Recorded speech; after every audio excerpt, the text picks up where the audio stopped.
Hola, ¿qué tal? Vamos a presentar en este video un trabajo acerca de la hidrología superficial, pero más en el ámbito de la evaporación y su uso consultivo, que corresponde a la unidad 4, correspondiente al temario tecnológico. Pues en este video vamos a analizar lo que es la evaporación y otros conceptos más que abarca dentro de esta misma, igual su uso consultivo.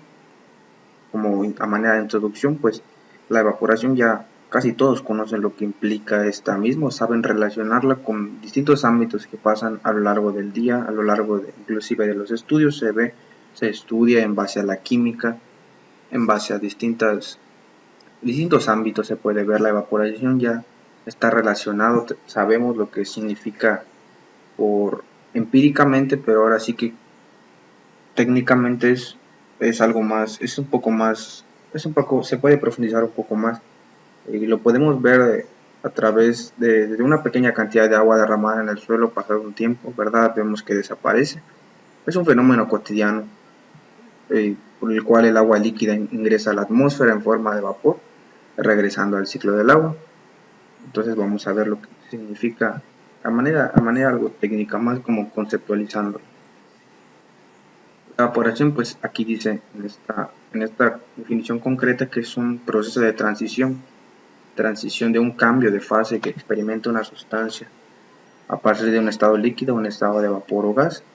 Todos hemos observado esta parte que es lo que vemos a través de distintos ejemplos. En esta parte igual vamos a ver, les voy a comentar algunos de los ejemplos más cotidianos y también de los que a veces no se toman en cuenta, pero también son de vital importancia y también cuentan como evaporación.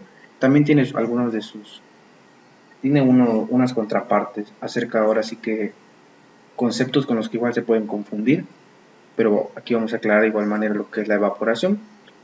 Por decir, diversos estudios han demostrado que de los océanos, mares, lagos y ríos se provee alrededor del 90% de humedad a la atmósfera vía evaporación. El 10% restante proviene de la evapotranspiración de las plantas. Eso ya es otra parte que vamos a ver un poco más adelante. Es otro concepto, pero también es importante para analizar esta parte de la evaporación. Ya como un concepto más técnico, la evaporación pues es un proceso físico, algo que se puede ver, que consiste en el paso gradual, es decir, de poco en poco, de un líquido al estado gaseoso. Es un tránsito lento y silencioso, como vemos en la diapositiva anterior de la manera de transición, que ocurre como consecuencia de un aumento de temperatura. Aquí nos da la causa de cómo se produce la evaporación, es decir, por el mismo calor que genera la naturaleza, pues ocurre igual la evaporación, puesto que estamos sometidos a cierta temperatura. Entonces, pues también se tiene que ver. También tiene su contraparte, como les decía hace un momento, tiene su parte inversa, el proceso inverso, a lo contrario, lo que significa la evaporación, ahora sí que es la condensación, que es la transición de gas a líquido, pero ese ya es otro tema. Entonces vamos a ver más ahorita acerca de la evaporación. Por el efecto del calor, vamos a regresar a la diapositiva anterior que se ve más claro. El efecto del calor, las moléculas de líquido se agitan, ¿sí? Y adquieren la energía necesaria para poder desprenderse del líquido y transformarse en vapor. Es una acción. Dice que las moléculas de líquido se agitan y adquieren la energía necesaria para desprenderse, es decir, contienen la fuerza para poder desprenderse del estado líquido y transformarte en ese humito que vemos cuando hierven la comida, como un ejemplo por decirlo así. Entonces las moléculas adquieren esa energía a través del aumento de temperatura, como se puede ver en esta imagen. Dice que la evaporación que ha llegado al equilibrio con la superficie líquida se dice que ha alcanzado la saturación.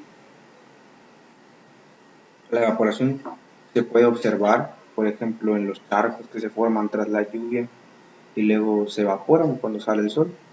También en la forma de las nubes a partir de la evaporación de las aguas de ríos y océanos. Aquí es una parte de lo que vemos de la evaporación de las aguas continentales, la transpiración de las plantas, que es el otro que vamos a ver en un momento, la evaporación del océano. Y bueno, vamos a ver ahora sí que uno de sus contrapartes, uno de los conceptos que es muy similar a la evaporación, que es la vaporización. Tanto la evaporación como la vaporización son procesos de transformación del estado líquido al gaseoso. Cuando se produce únicamente en la superficie del líquido se le llama evaporación. Si el proceso afecta a toda la masa líquida, se denomina vaporización o ebullición. La evaporación es un proceso que se genera con aumentos de temperatura, como lo habíamos dicho hace un momento, por debajo del punto de ebullición de la masa líquida. Si el proceso ocurre a partir de que nosotros lo colocamos a un mayor del punto de ebullición, se trata de vaporización. Es un proceso rápido y violento que se produce en toda la masa líquida, este concepto de vaporización. El punto de ebullición, como sabemos, ya se alcanza cuando la presión del vapor del líquido iguala pues, a la presión atmosférica que lo rodea. Cuando se alcanza ya este nivel de presión, el líquido comienza a hervir, lo que vemos y sus moléculas asumen un estado gaseoso. Entonces, pues también cada líquido tiene su punto de ebullición, no es que pues todos tengan su punto de ebullición igual, sino que cada líquido va a alcanzar su punto de ebullición a una diferente temperatura. En ese caso, como estamos analizando más acerca de la ingeniería civil en la materia de la hidrología superficial, solo analizamos lo que viene siendo el líquido del agua, y en este caso el agua tiene su punto de ebullición a los 100 grados. Entonces es lo que nos importa a nosotros. Hay muchos ejemplos de evaporación que observamos a lo largo del día, por decir, el secado de la ropa mojada puesta al sol, el secado natural del cabello húmedo luego de un baño o de mojarse con la lluvia, ¿verdad? También esos pueden ser los ejemplos de la evaporación. La desaparición también del sudor de nuestros cuerpos luego de trabajar o ejercitarnos es producto de la evaporación. La formación es lo más clásico que vemos, la formación de las nubes sobre las aguas de ríos y océanos, el secado gradual del suelo luego de haber sido mojado, y bueno, después de que llueve normalmente se forman los charcos, se forman inclusive pues grandes charcos, pero pues vemos que aunque estos mismos no se van dentro de las alcantarillas, el mismo calor que genera la temperatura de la naturaleza o el sol causa que este se evapore. La obtención de sal marina a partir de la evaporación del agua de mar en una salina igual es algo que produce la evaporación. También, al igual que la reducción y desaparición de los charcos que se forman con la lluvia, es lo que estaba mencionando hace rato, con la lluvia una vez que esta termine y sale el sol. También vamos a ver lo que se ve en esta imagen. Vamos a analizar un poco más acerca del ciclo del agua. El ciclo del agua describe, como sabemos, se ve desde siempre el ciclo del agua. La evaporación y el ciclo del agua vamos a ver en esta parte.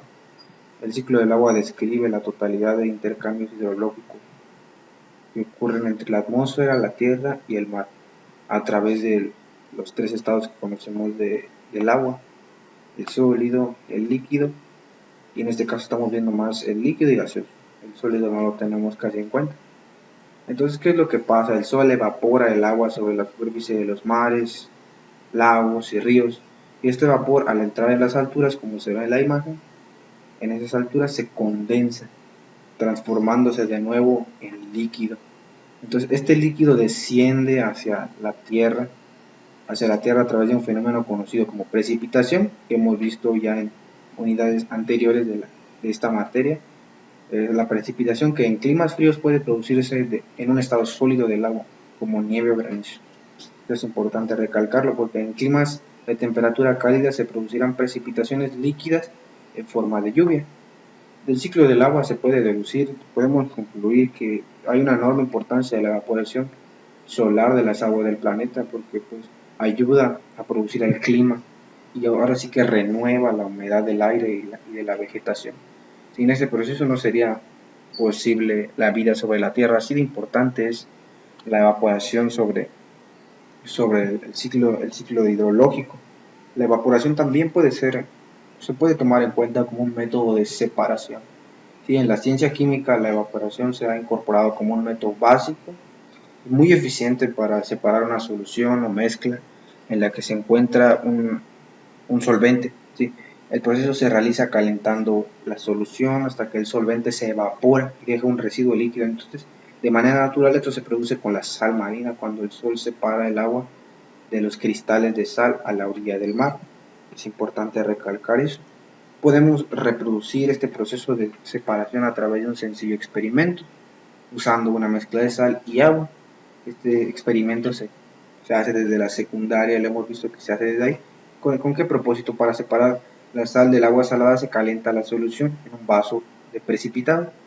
Mientras hierve el agua, vemos como esta capa en forma de vapor, vemos como hasta desaparecer por completo, se queda en forma de vapor hasta desaparecer por completo, dejando solamente una capa de sal. Entonces, pues también tiene muchos usos ahora sí que la evaporación. Sabemos que hasta en la química es tan importante en el ciclo hidrológico y tan cotidiano de ver en la vida, como viene siendo desde el punto de las comidas y todos estos asuntos se puede ver la evaporación. Entonces también es algo que podamos palpar, podemos decir que es muy importante en esta unidad para recalcar el ciclo hidrológico y su uso en este mismo de la evaporación. Bueno, ahora vamos con la evotranspiración. Esta palabra o este concepto más bien se produce de dos palabras. La primera palabra, que es la evaporación, que es lo que hemos definido antes y hasta dado unos ejemplos, y en la imagen igual nos aparece, es la suma de dos palabras y la suma de dos fenómenos. Ahora sí que es la evaporación, que la habíamos visto, la evaporación del agua que cae del suelo, y también de la transpiración, que no lo hemos definido, pero pues en esta parte de la evotranspiración hay que definirlo. La transpiración es el fenómeno, bueno, en la imagen nos dice de hecho, la transpiración de agua por los árboles, hierbas y otras plantas es con lo que se junta la evotranspiración, más bien la evaporación, para formar la evotranspiración. Entonces es una combinación que va juntada una de otra. La transpiración en sí, por un concepto técnico, podría definirse como el fenómeno biológico por el que las plantas pierden agua a la atmósfera, toman agua del suelo a través de sus raíces, toman una pequeña parte para su crecimiento y el resto lo transpiran. Entonces la mayoría de lo que sueltan las plantas pues es mayormente para la evotranspiración, es lo que transpiran. Entonces también es importante analizar esto, porque pues tanto la evaporación como la transpiración junta la evotranspiración.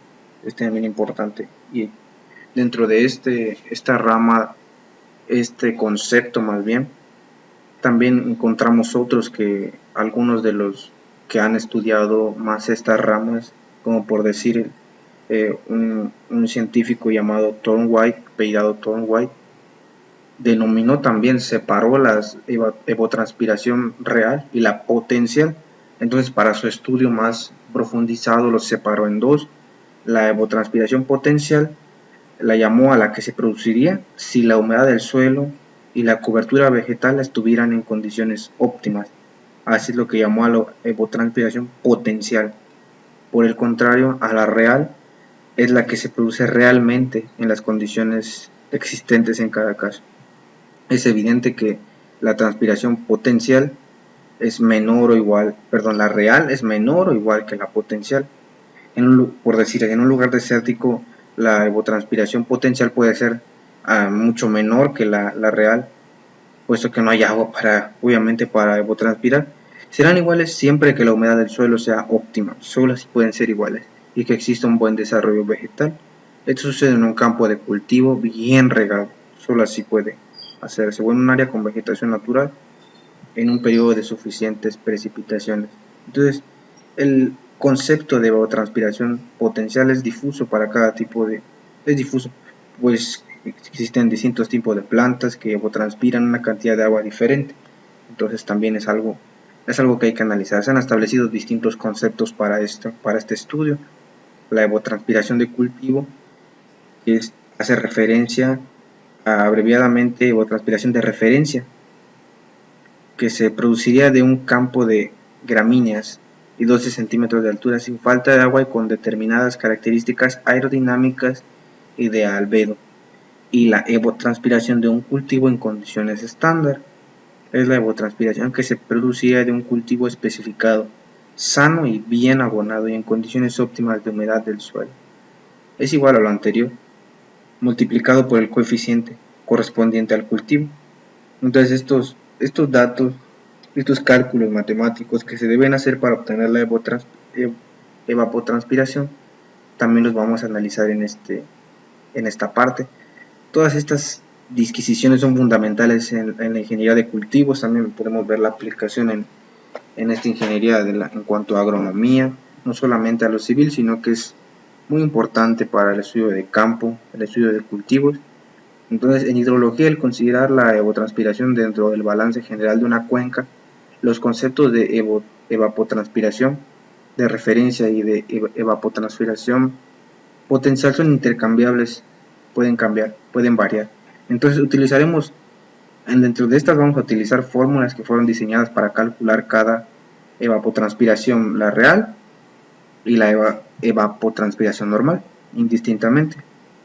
La diferencia se denomina déficit, a diferencia de la evapotranspiración potencial y la evapotranspiración real. Entonces en la agricultura es deseable que esa diferencia sea nula, ¿sí? O lo que es lo mismo, que las plantas siempre dispongan del agua suficiente para evapotranspirar lo que necesiten en cada momento. Se denomina demanda de agua para riego a dicha diferencia por un coeficiente de eficiencia de la aplicación, que también se le llama aspersión o goteo. Esta parte pues vamos a analizarla un poco más detalladamente. Ya prosiguiendo con lo que es la evapotranspiración, depende de los mismos factores que controlan la evaporación, entonces tienen que ver uno de otro. La disponibilidad de energía y transporte de vapor, aunque además incide disponibilidad de humedad en superficie evaporante, y a medida que el suelo se seca, la tasa de evapotranspiración disminuye en relación a lo que existiría si el suelo continuara mojado. Entonces esos solo son algunos de los factores que mencionan en esta imagen, pero los factores también, hay distintos tipos de factores que influyen en la evapotranspiración.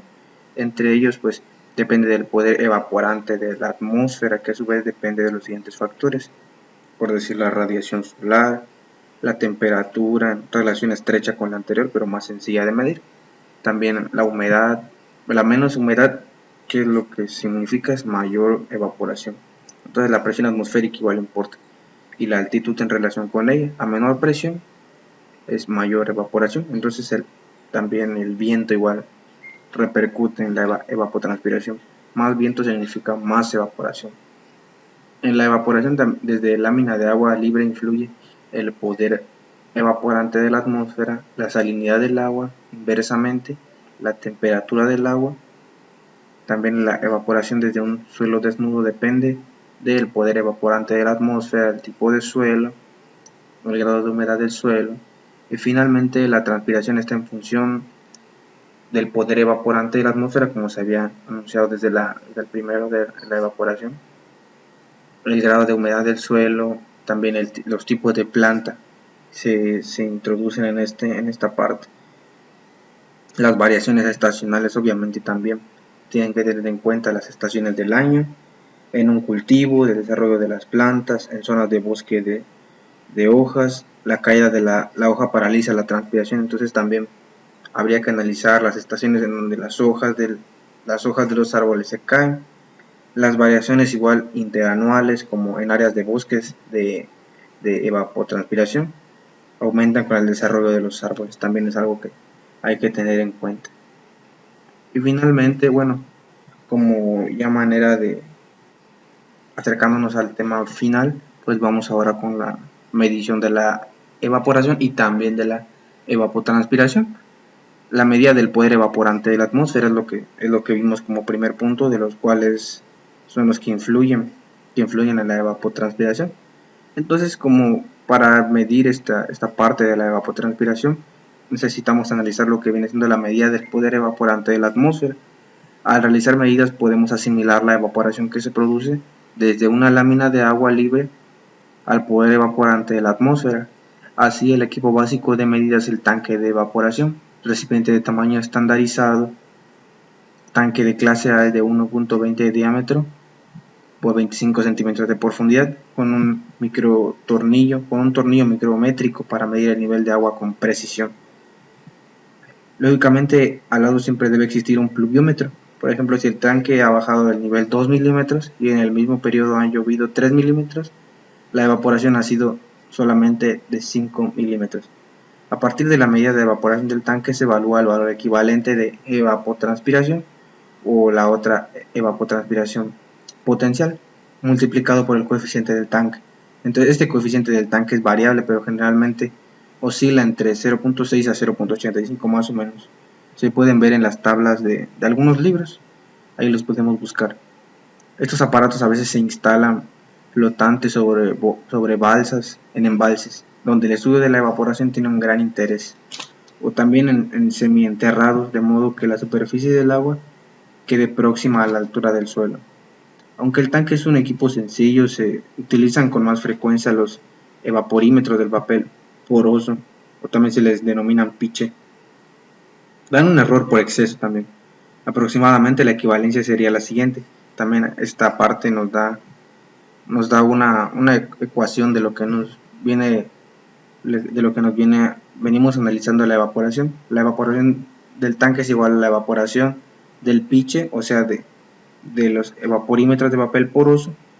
La evaporación del tanque es igual a la evaporación piche por 0.8. Es una ecuación nada más, una igualdad que se establece dentro de las tablas de algunos libros. Entonces vamos a la parte igual de la medida de la evapotranspiración. La evapotranspiración se mide mediante lisímetros. Aquí creo que en la siguiente vamos a ver, en esta diapositiva, vemos que hay unos lisímetros instalados en diferentes cultivos. ¿En qué consiste esta parte de los lisímetros? Consiste en un recipiente enterrado y cerrado lateralmente, de modo que el agua drenada por gravedad, la que se hubieran filtrado hasta el acuífero, o sea, es lo que significa, es recogida por un drenaje. En su construcción hay que ser muy cuidadoso de restituir el suelo que se excavó en unas condiciones lo más similares posible a las que se encontraba. Entonces, próximo a él debe existir un pluviómetro, es lo que se debe tener en cuenta. Se despeja la evapotranspiración real de la siguiente ecuación que les daré en un momento, que expresa el balance hídrico en el lisímetro. Entonces esta ecuación nos dice que las precipitaciones, es decir, las precipitaciones son iguales a la evapotranspiración real más la infiltración más menos el diferencial del almacenamiento. Normalmente dispone de bordes que impiden la escorrentía superficial, pero a veces también se recoge y se incluye en el balance, para tener en cuenta eso igual. La única medida compleja es el diferencial de almacenamiento que mencioné en la ecuación anterior. Normalmente se mide la humedad del suelo y a partir de ahí se calcula para convertir esa humedad en una lámina de agua que equivalente expresada en milímetros. Si queremos medir la evapotranspiración potencial, es más simple, mediante riego. Debemos mantener el suelo en condiciones óptimas de humedad y el cálculo ahora sería despejado en evapotranspiración potencial en la expresión que les voy a mencionar ahora. Las precipitaciones más el riego es igual a la evapotranspiración más la infiltración. De ahí se despeja de la ecuación para obtener la evapotranspiración potencial. En este caso ya no hay, como se puede ver como el anterior, que lo complejo era el diferencial del almacenamiento. Aquí ya no hay diferencial del almacenamiento, puesto que dicho almacenamiento está siempre completo. Un lisímetro es difícilmente representativo de toda la región. En ocasiones se establece el balance hídrico en una parcela experimental en la que se miden precipitaciones, escorrentías superficiales, variaciones de la humedad en el suelo, etc. Para despejar finalmente la evapotranspiración sería un procedimiento más exacto, pero más costoso y complicado. Entonces, pues ya estos métodos empíricos que se han mencionado, los cálculos, pues nos sirven para disminuir costos y pues que ya no sea tan complicado. Ahora vamos con un poco de la evapotranspiración, el cálculo, un poco más del cálculo de la evapotranspiración para poder analizar un poquito más. Mencionando unas fórmulas rápidas, pues rápidamente vamos a mencionar algunas de las fórmulas más conocidas de la evapotranspiración. Hay, por decir, la de Thornthwaite, las medidas necesarias solo se necesita la temperatura. También necesitamos la latitud. En la de Jensen-Hayes necesitamos las medidas medias, máximas y mínimas del mes más cálido. altitud y radiación solar. La de Hargrave necesitamos la temperatura y la radiación solar. La de Blenny-Creedle, la temperatura. La otra fórmula de Turk, necesitamos la temperatura y las horas reales del Sol. El de Pinkman necesitamos temperatura, horas reales de Sol, la velocidad del viento y la humedad relativa. También necesitamos algunos otros datos dentro de estas fórmulas, pero las que necesitamos así a fuerza son las que ya he mencionado. Para esta estimación de la evapotranspiración real anual, cuando solamente se dispone de datos y temperatura, se utilizan las fórmulas de Turk, es las más recomendables, es distinta de la citada más arriba y la de Countain, obtenida relacionando datos de numerosas cuencas de todo el mundo. Entonces también depende de otras fórmulas y de otros datos, no solamente de la región, sino también tomados de otras partes del mundo. Esta parte vendría siendo más las fórmulas que más se usan dentro de la evapotranspiración para hacer los cálculos. Ya en estas mismas fórmulas incluyen muchos factores numéricos, pero esto ya se vendrán analizando pues en otro punto para obtener más. Son ya cálculos más exactos, muy milimétricos, que se van obteniendo a partir de fórmulas que contienen exponentes y números muy pequeños que también nos llevan a un resultado muy pequeño, pero al final de cuentas son necesarios para el estudio de la evapotranspiración. Pero bueno, también hay otras cosas que debemos analizar. Y ya creo que ya vamos. Bueno, ahora sí ya vamos con el uso consultivo que se le da con consumo. Es cuando el agua, dice por definición, una vez usada no se devuelve al medio donde se ha captado o no se la devuelve de la misma manera que se ha extraído. En el caso del uso no consultivo, o sea, sin consumo, el agua utilizada es devuelta posteriormente al medio del cual ha sido extraída. Entonces, pues es un poco clara la definición. Es el uso del agua, es el uso del agua que no se devuelve en forma inmediata al ciclo del agua, es lo que quiere decir. Por ejemplo, en el riego es un uso, el riego es un uso consultivo, mientras que la generación de energía eléctrica mediante el turbinado de agua de un río, si la descarga es en el mismo río, no es un uso consultivo. En la agricultura el uso consultivo es el agua que se evapora del suelo, el agua que transpiran las plantas, el agua que constituye el tejido de las plantas. Es la cantidad de agua que debe aplicarse a un cultivo para que económicamente sea rentable. Se expresa en milímetros por día. También hay que tenerlo en cuenta eso. Factores que afectan el uso consultivo pues son el clima, los cultivos. Dentro del clima pues abarca obviamente la temperatura, humedad relativa, vientos, latitud, luminosidad, entre otros, como también la precipitación. En los cultivos afecta igual la superficie, variedad, ciclo vegetativo y hábitos radiculares. En el agua la calidad obviamente y la disponibilidad práctica de riego. Eso viene siendo uno de los factores principales. También la determinación del uso viene siendo otro factor principal. El uso doméstico que se le da al agua es lo que también encierra dentro de estas partes. El uso para abastecimiento público incluye la totalidad del agua entregada a través de las redes de agua potable.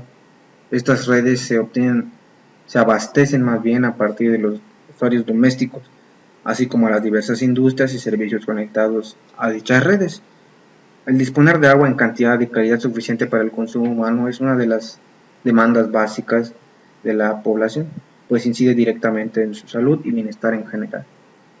Para el abastecimiento público, que agrupa al uso público urbano y al doméstico, el tipo de fuente predominante de la subterránea, con el 62% del volumen, es lo que mayormente se usa o se tiene para el uso doméstico, con lo que se usa. Pero bueno, para el cultivo, en el cultivo encierra muchas cosas: el clima, el agua, el manejo, el suelo, incluye muchas propiedades físicas, químicas, biológicas dentro de el uso consultivo dentro del cultivo. El uso en agricultura y ganadería se emplea para el riego de los campos, obviamente.